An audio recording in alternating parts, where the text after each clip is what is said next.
अनेक वर्षापासून मी तिथीप्रमाणे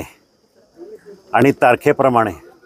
दोन्ही शिवजयंतीच्या कार्यक्रमाला शिवनेरीवर येण्याचा प्रयत्न करत आज याचं आगळं वेगळं महत्त्व आहे। मी आज माझ्या प्रचाराची सुरुवात शिवरायांच्या शिवनेरीच्या पायथ्याशी माथा टेकून प्रचाराला सुरुवात केलेली आहे आणि मी एक संकल्प बांधला आहे की ह्यापुढे आजपासून प्रचार करत असताना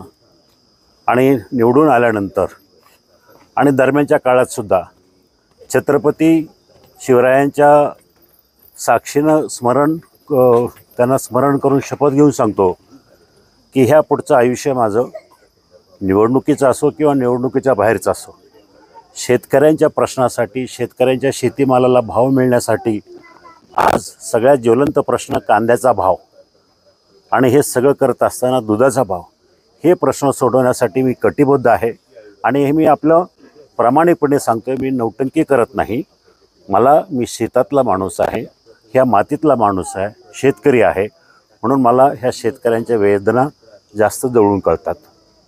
नतमस्तक होत असताना काय मागणी आहे, प्रामुख्याने काय महाराजांकडे मागणी हीच केली की माझा शेतकरी बांधव, शेतकरी समाज,